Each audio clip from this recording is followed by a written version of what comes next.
let it bang, bang. Hello बच्चों, आपका हमारे चैनल पर स्वागत है। बच्चों, आशा करता हूं कि आप अच्छे होंगे। बच्चों, इस वीडियो के माध्यम से हम लोग त्रिकोणमितीय रेशियो के बारे में अध्ययन करेंगे। हमने पिछले वीडियो में आपको त्रिकोणमितीय रेशियो के बारे में बताया है कि त्रिकोणमितीय अनुपात क्या होता है, और इस वीडियो में हम लोग कुछ विशिष्ट स्पेशल टाइप के कोण जो होते हैं, जिसे 0, 30, 45, 60 और 90 एंगल के अलग अलग कोणों के क्या करेंगे, जो हमारे स्पेशल, जो हमारा हर जगह यूज होते हैं, जिसकी सहायता से 8.2 के एक्सरसाइज को हम लोग क्या करते हैं, हल करेंगे, उसके बारे में अध्ययन करेंगे। यानी कि हम लोग कुछ स्पेशल विशिष्ट कोणों के बारे में अध्ययन करेंगे, उनके अनुपात के बारे में अध्ययन करेंगे। तो आइए देखते हैं कि कैसे अलग अलग कोण पे, मान लीजिए सबसे पहले हम लोग 45 पे स्टार्ट करेंगे कि एंगल 45 के लिए साइन 45 अंश का मान, कॉस 45 अंश का मान, टैन 45 अंश का मान, कॉट 45 अंश का मान, सेक 45 अंश का मान और कोसेक 45 अंश का मान। हमारा टोटल 6 त्रिकोणमितीय अनुपात होता है, हमने आपको बताया था। और जो हमारा 6 जो हमारा त्रिकोणमितीय अनुपात होता है, अलग अलग कोणों के लिए अलग अलग मान होता है, चाहे हमारा वो त्रिभुज कितना भी बड़ा हो या छोटा हो। तो सबसे पहले आइए 45 एंगल के लिए देखते हैं कि त्रिकोणमितीय जो अनुपात होता है कैसे ज्ञात होता है, उसका मान कैसे ज्ञात होता है। और जब पांचों हमारा मान ज्ञात हो जाएगा 0 से 90 तक, तो हम लोग एक टेबल बनाएंगे। टेबल की सहायता से हम आपको ट्रिक बताएंगे कि कैसे याद कीजिएगा। तो सबसे पहले आइए देखते हैं कि साइन 45 अंश का मान, कॉस 45 अंश का मान, चाहे ऐसे ही 45 एंगल के लिए जो भी हमारा अनुपात होता है, कितना उसका मान ज्ञात होता है। ठीक है, तो चलिए यहाँ पर देखिए, सबसे पहले बाबू हम लोग ज्ञात करेंगे 45 एंगल के लिए। 45 एंगल के लिए निकालेंगे। अब बाबू आपको पता है कि बच्चों 45 एंगल के लिए सबसे पहले हमने आपको बताया था कि जो त्रिकोणमितीय अनुपात होता है हमारे किसके लिए होता है, त्रिकोणमितीय अनुपात जो होता है हमारे समकोण त्रिभुज से ही स्टार्ट हुआ था। तो सबसे पहले एक समकोण त्रिभुज बनाएंगे जिसका नाम रख देंगे ए बी सी। अब बताइए बाबू, ये हमारा क्या है, समकोण त्रिभुज है, क्योंकि समकोण त्रिभुज वो होता है जिसका एक भुजा जो हमारा 90 हो। तो यहाँ पर देखिए एंगल भी हमारा क्या है, 90 है।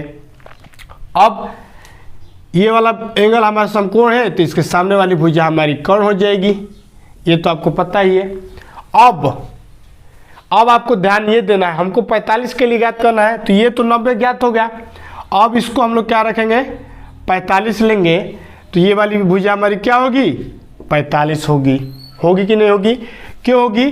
क्योंकि तीनों त्रिभुज का एंगल हमारा क्या होता है, कोण ए, कोण बी और कोण सी, तीनों को जोड़ेंगे तो 180 आएगा। कोण बी का मान ऑलरेडी 90 दिया है, और इन दोनों को जोड़ेंगे तो 90 होगा। तो 45 क्या हो जाएगा, 90 हो जाएगा। तो 90 180 हो जाएगा कि नहीं, 45 90, और ये ऑलरेडी हमारा 90 है। तो इस प्रकार से हम लोग क्या करते हैं, ज्ञात करते हैं। तो अब मान लो ये हमारा समकोण है, कर्ण हो गया, एंगल 45 हो गया। अब मान लो इसकी 3 भुजा है, तीनों भुजा का मान अलग अलग होगा ही। तो यहाँ ध्यान देखो, अगर आपको त्रिभुज का रूल पता होगा कि कोई एक त्रिभुज है जिसकी 2 भुजा आपस में बराबर है, अगर ये थीटा है और ये भी थीटा है, तो इन दोनों के सामने वाली भुजा का मान भी क्या होता है, बराबर होता है, त्रिभुज के नियम से। आपने कक्षा 9 में पढ़ा होगा। तो बताइए, अगर मान लीजिए हमारा ये भुजा ए है, इस थीटा के सामने वाला भुजा है, तो ये भी हमारा क्या होगा, ए होगा। कोई भी हम त्रिभुज खींच लें, 2 कोण, मान लीजिए हमारा थीटा है, ये भी हमारा क्या है, थीटा है। थीटा का मतलब क्या, मान लो अगर ये भी हमारा 30 एंगल है और ये भी हमारा क्या है, 30 है, तो इसके सामने वाला भुजा अगर 5 है, तो ये भी हमारा कितना होगा, 5 ही होगा। इसके सामने वाला भुजा 5 होगा। तो सेम कंडीशन यहाँ पर देखो, यहाँ 45 है, यहाँ भी 45 है, तो इन दोनों के सामने वाली भुजा क्या होगा, सेम होगा। तो मान लो हमारा ये वाला भुजा कितना है, ए है, मान लोगे। तो अगर ये है तो ये भी हमारा क्या होगा, ए होगा, कंफर्म। ये ए है तो ये भी हमारा ए होगा, क्योंकि ये भी 45 है, तो 45 के सामने वाला, ये भी 45 है, तो इसके सामने वाला भुजा। ठीक, अब हम लोग कर्ण निकाल लेंगे। कर्ण कैसे निकाल लेंगे, त्रिभुज ABC है ना, तो त्रिभुज ABC में हम लोग क्या लगाते हैं, कर्ण का निकालने के लिए पाइथागोरस प्रमेय लगाएंगे। तो पाइथागोरस प्रमेय लगाएंगे, तो पाइथागोरस प्रमेय क्या होता है कि कर्ण का जो स्क्वायर होता है, आधार का स्क्वायर होता है और लंब का स्क्वायर, दोनों को आपस में जोड़ेंगे तो कर्ण के स्क्वायर के मान के बराबर आता है। तो अब बताइए, कर्ण का स्क्वायर आधार हमारा क्या है, वो ये थीटा है तो इसको हम लोग लंब मानते हैं, तो ये हमारा क्या हो जाएगा, आधार हो जाएगा। इस थीटा के लिए निकालेंगे तो ये हमारा तो कोण रहेगा ही, कोण का तो मान ज्ञात करना है। अब ये बताओ, ये लंब का मान, यहाँ पर आधार का मान ए हो जाएगा तो ये ए का स्क्वायर हो जाएगा। उसी प्रकार ये एल है तो ये भी हमारा क्या हो जाएगा, ए का स्क्वायर हो जाएगा। दोनों को जोड़ देंगे ए स्क्वायर स्क्वायर तो 2a स्क्वायर हो जाएगा। तो यहाँ से के स्क्वायर का मान, तो के का मान क्या हो जाएगा, √2a स्क्वायर हो जाएगा। अब देखिए ये स्क्वायर है, √ कैंसिल हो जाएगा तो ये हो जाएगा √2, तो वैसे ही रहेगा तो ये हो जाएगा √2 और ये हमारा बाहर हो जाएगा तो के का मान यही आएगा √2a, यानी कि हमारा कोण का मान कितना हो जाएगा, √2a होगा। यानी कि कोई भी हमारा ये त्रिभुज आपको समकोण दिखे, कोई छोटा हो सकता है, ए का मान लो 5 है, 10 है, 15 है, 20 है, 100 सेंटीमीटर है, 100 मीटर है, 100 किलोमीटर है, मीटर किलोमीटर कुछ भी हो, अगर ये समकोण बना रहे हैं त्रिभुज कहीं पर भी इस प्रकार की आकृति समकोण बना रहे हैं, तो अगर ये वाली भुजा अगर 45 है तो ये भी 45 है, तो फिक्स है कि इन दोनों की भुजा क्या होगी, 45 होगी, और जो उसका कोण होगा वो क्या होगा, √2a होगा। आप इस प्रकार की आकृति त्रिभुज बहुत देखे होंगे, चिप्स देखे होंगे, खेत इस प्रकार की आकृति का होता है, जमीन आपका बहुत इस आकृति का आपने देखा होगा, तो वहाँ पर आप इसको क्या कर सकते हैं, यूज कर सकते हैं। अभी और भी इसका यूज हम लोग दूरी और हाइट ज्ञात करने में करेंगे। अब यहाँ तक आपको पता है। अब यहाँ देखिए आगे, अब यहाँ पर त्रिभुज आपको बन गया, तीनों का मान पता हो गया, तो अब आप इजीली क्या कर सकते हैं, त्रिकोणमितीय अनुपात ज्ञात सकते हैं। तो अब निकालेंगे TR मतलब त्रिकोणमितीय रेशियो। अब सबसे पहले साइन के लिए निकालेंगे, साइन एंगल कितना है, 45 है। देखो थीटा का मान रखते थे, लेकिन अब थीटा का मान क्या है, 45 ऑलरेडी दिया है, तो साइन थीटा इक्वल टू होता है लंब बटा कोण। अब बताइए लंब का मान कितना है, a, हमने a रखा है, कोण का मान कितना है, अभी हमने निकाला √2a। अब बताओ बाबू a से a कैंसिल आउट हो जाएगा, तो बताओ बच्चों यहाँ पर क्या होगा, 1/√2 होगा कि नहीं होगा, यानी कि साइन 45 अंश का मान कितना हो जाएगा, 1/√2 हो जाएगा। ऐसा बॉक्स बना दीजिए। अब आइए उसी प्रकार cos 45 अंश का मान निकालिए। अब cos 45 अंश इक्वल टू होता है आधार बटा कोण। आधार का मान क्या दिया है, a दिया है, कोण का मान क्या दिया है, √2a दिया है, तो √2a हो जाएगा। a से a कैंसल आउट हो जाएगा तो ये भी क्या हो जाएगा, √2 हो जाएगा, यानी कि cos 45 अंश का मान क्या होता है, 1/√2 होता है। इससे ये सिद्ध हो रहा है ना बाबू कि कोई भी हमारा एंगल 45 अंश हो, उसके लिए जो हमारा त्रिभुज है, कितना भी त्रिभुज हो, ए का मान ये कुछ भी कितना भी छोटा एक त्रिभुज ले सकते हैं, छोटा त्रिभुज ले सकते हैं, बड़ा भी त्रिभुज लेंगे, अगर उनका एंगल 45 दो है तो हमारा क्या होगा, cos 45 अंश का मान हमेशा 1/√2 आएगा। अब आइए tan के बारे में, तो tan 45 अंश इक्वल टू लंब बटा आधार। लंब क्या है, a है, आधार क्या है, a है, तो a से a कैंसिल हो जाएगा, 1 हो जाएगा। tan 45 अंश का मान 1 होगा, ठीक। अब आइए cot पे, तो cot 45 अंश इक्वल टू आधार बटा लंब। ये वाला हमने आपको ट्रिक बताया था, भूल रहे होंगे तो लाल बटा क का याद रखिएगा। लाल बटा क का पहला नंबर साइन का, दूसरा नंबर आधार बटा कोण, कॉस का, तीसरा नंबर लंब बटा आधार tan का। ये चौथा नंबर नीचे से देखते हैं आधार बटा लंब, पाँचवा नंबर ये हमारा 6वां नंबर कोण बटा लंब होता है। अब आगे देखिए यहाँ पर आधार का मान a है और लंब का भी मान a है, कैंसल आउट हो जाएगा तो 1 बचेगा। तो बताइए cos 45 अंश का मान भी 1 हो जाएगा। साइन का निकल गया, 1 ये निकल गया, 2 निकल गया, 3 निकल गया, 4 निकल गया और 2 बच रहा है। तो 2 और 5वां नंबर हमारा क्या होता है, सेक थीटा होता है, यानी सेक थीटा का मान कितना है, 45 है। यहाँ से देखिए 5वां नंबर ये है ना, कोण बटा आधार होता है, ट्रिक से आप यहाँ पर निकाल सकते हैं। अब बताइए कोण का मान कितना है, √2a है और उसके बाद आधार का मान a है, तो ये हो जाएगा √2a बटा में a से a कैंसिल हो जाएगा तो ये बचेगा √2, यानी कि सेक 45 अंश का मान हो जाएगा √2। क्लियर। अब देखिए 6 नंबर लास्ट बचेगा कोसेक 45 अंश। इसका होता है कौन बटा लंब। कौन का मान कितना है √2 और लंब का मान यहाँ पर देखिए a है, तो a हो जाएगा, a से कैंसल आउट हो जाएगा तो ये हो जाएगा √2, यानी कि कोसेक 45 अंश का मान √2 होगा। ठीक है, अब हमने 6 त्रिकोणमिति ज्ञात हो गया। अब 6 से तो अधिक होता नहीं है, तो आप क्या करेंगे 6 ही बस ज्ञात करेंगे। 6 को ना हो तो पास में लिख दीजिए।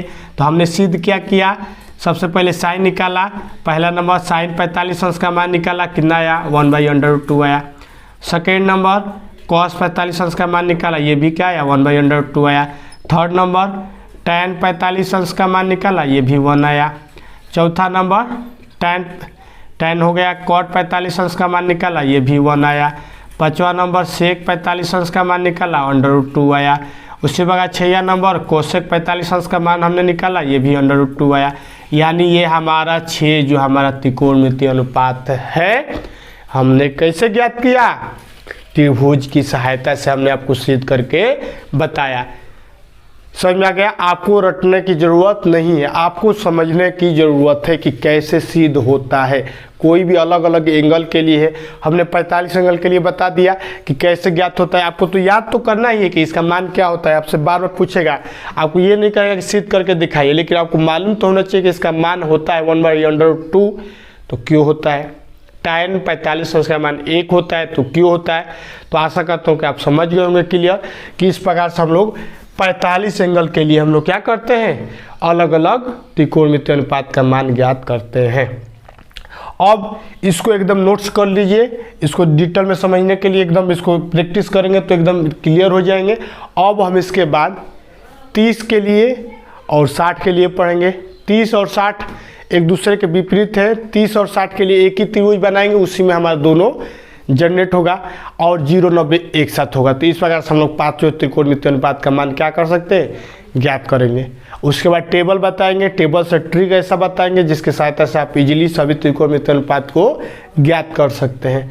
मेहनत ज़्यादा नहीं करना पड़ेगा आपको। ये क्या करना है, ये समझाने के लिए कि इसको याद करेंगे, डायरेक्ट याद हो जाएगा। तो जितना प्रैक्टिस करेंगे उतना आपको याद होगा। अब आइए 45 के लिए हो गया, इसको नोट्स कर लीजिए वीडियो को पॉज करके। अब इसके बाद हम आपको बताएंगे 30 और 60 बच्चों। 30 और 60 एंगल के लिए हम लोग क्या करते हैं, ज्ञात करते हैं। तो सबसे पहले 30 और 60 ज्ञात करने से पहले हम आपको एक त्रिभुज का और नियम बताएंगे, क्योंकि हम लोग त्रिकोणमिति पढ़ रहे हैं। त्रिकोणमिति क्या है, त्रिकोणमिति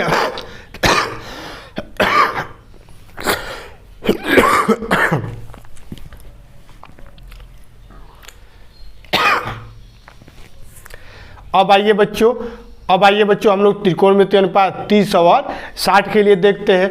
तो हम लोग सबसे पहले अब 30 और 60 के लिए देखेंगे। तो इसके पहले हल करने के लिए पहले आइए हम लोग देखते हैं कि एक त्रिभुज का नियम देखते हैं जो हमारे इसमें उपयोग होने वाला है। तो हमने अभी आपको इसके पहले वाले 45 एंगल के लिए बताया था कि कोई भी त्रिभुज के 2 थीटा आपस में बराबर होते हैं तो उसके सामने वाला भुजा का मान भी आपस में क्या होता है, बराबर होता है। इसी प्रकार कोई त्रिभुज है और उसके तीनों भुजा आपस में बराबर हैं तो उनके तीनों कोण आपस में क्या होते हैं, बराबर होते हैं। या तीनों कोण आपस में बराबर हैं तो उनके तीनों भुजा आपस में क्या होता है, बराबर होता है। जैसे कि अब यह हमारा एक त्रिभुज है, ठीक है। अब यह वाला हमारा त्रिभुज समकोण तो है नहीं। अब यह हमारा त्रिभुज है, अगर ये एंगल 60 है और ये हमारा क्या है 60 है और ये हमारा क्या है 60 है, तो तीनों को जोड़ेंगे तो कितना होगा 180 तो हो जाएगा।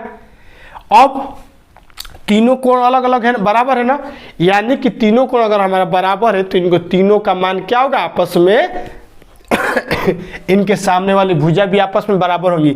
यानी ये वाली भुजा और ये वाली भुजा आपस में क्या होगा, लेंथ में बराबर होगा। ठीक, क्यों, क्योंकि इनके तीनों का कोण आपस में बराबर है। ठीक है, सेम पिछले वाला जो फॉर्मूला लगाए थे वही लगाते हैं। तो अब बताइए ये 60 है ना। अब इस 60 को एकदम बीचों बीच हम लोग एक डिवाइड करेंगे। क्या करेंगे, बीचों बीच डिवाइड करेंगे। तो बीचों बीच जब डिवाइड करेंगे तो ये वाला एंगल 30 हो जाएगा और ये वाला एंगल कितना हो जाएगा, 30 हो जाएगा। तो ये 30, ये हमारा क्या हो जाएगा 30 हो जाएगा, तो 60 हो जाएगा। दोनों को जोड़ेंगे तो 60 60 60 ये वाला त्रिभुज। अब यहाँ पर आपको 2 त्रिभुज दिख गया।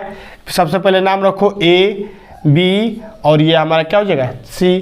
तो यहाँ पर देखो ये वाला त्रिभुज देखो ABC में, यहाँ पर D के भी देख सकते हो ABD।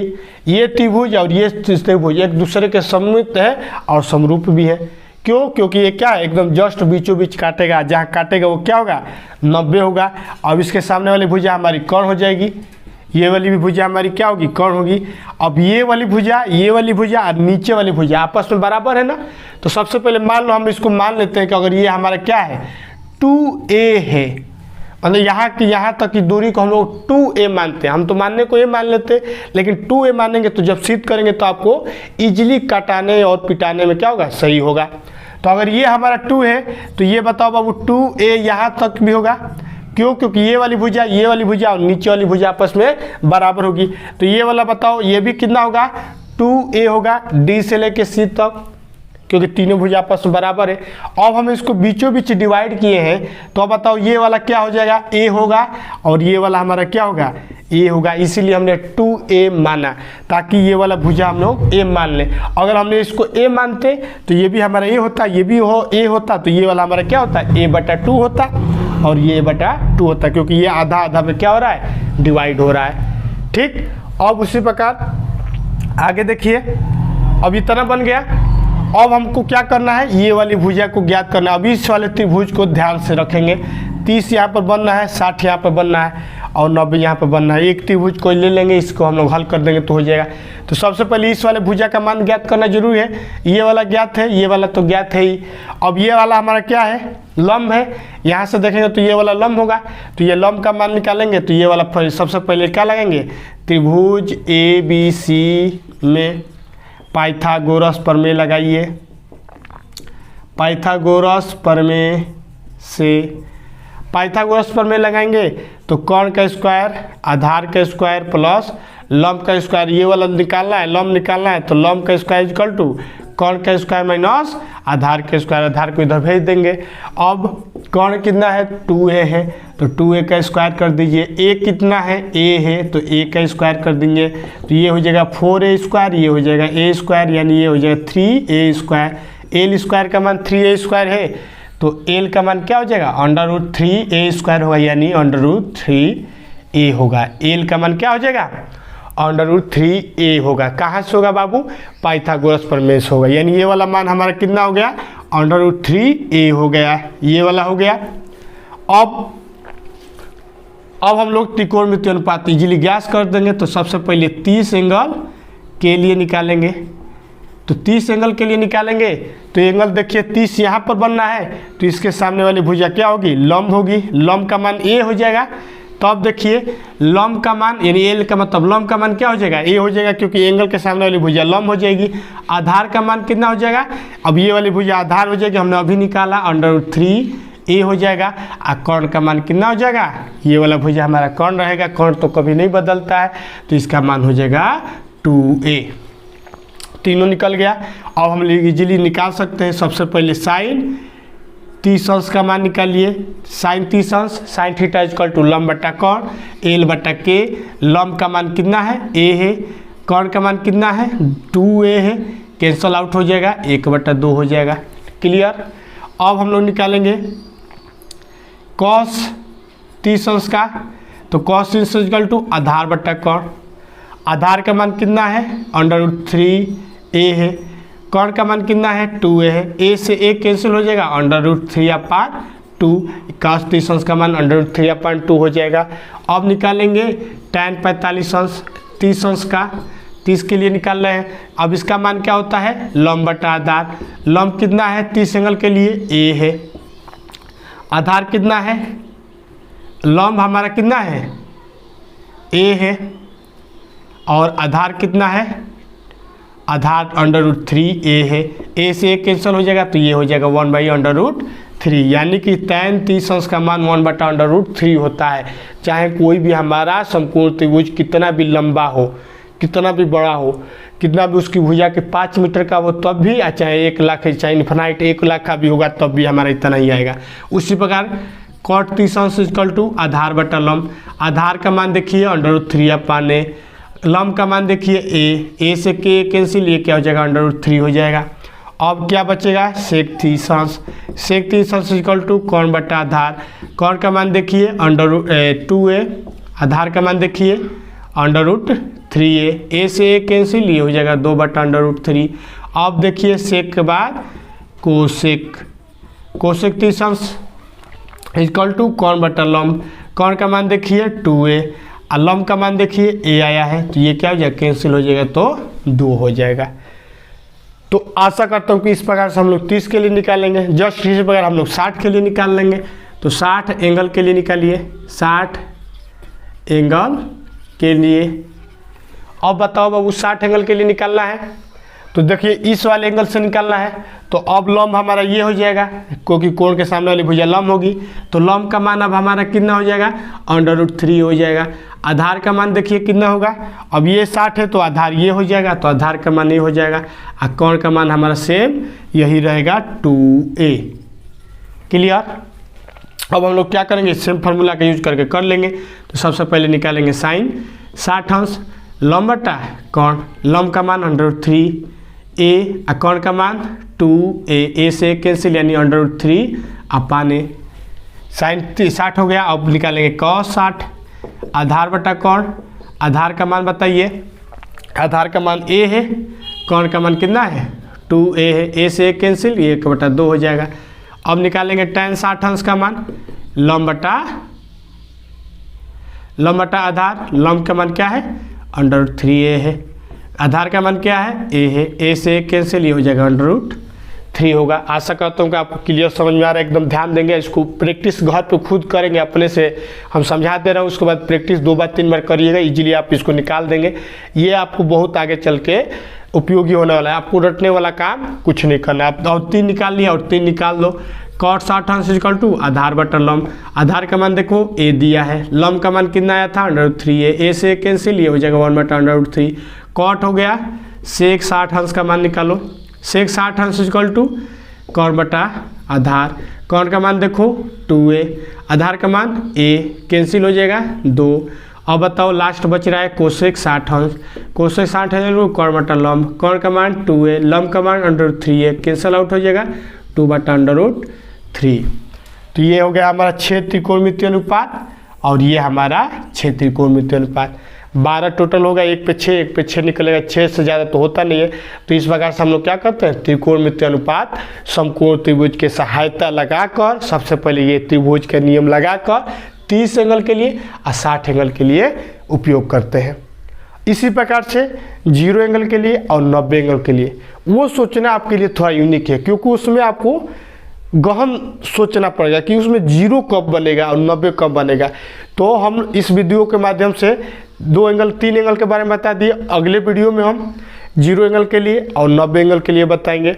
और उसके साथ ही इन सभी के साथ में इनका हम लोग क्या करेंगे, उपयोग करेंगे। अलग अलग एंगल के लिए कहाँ कहाँ यूज होता है, एंगल का सहायता से हम लोग अलग अलग माप ज्ञात करते हैं, दूरी ज्ञात करते हैं, हाइट ज्ञात करते हैं। मान लीजिए कोई टावर ही है, टावर की हाइट ज्ञात करना है तो बिना उसमें चढ़े उसकी हाइट कैसे ज्ञात करेंगे, इन्हीं सभी एंगलों का यूज करके हम लोग इजीली ज्ञात करते हैं। तो आशा करता हूँ कि आपको ये वीडियो अच्छा लगा है। वीडियो को लाइक जरूर कर दो और चैनल को सपोर्ट कर दो और हमारे ऑनलाइन स्टडी सीरीज के फैमिली के साथ जुड़ जाओ। मिलते हैं नेक्स्ट वीडियो में, तब तक के लिए जय Hind. Let it bang, bang.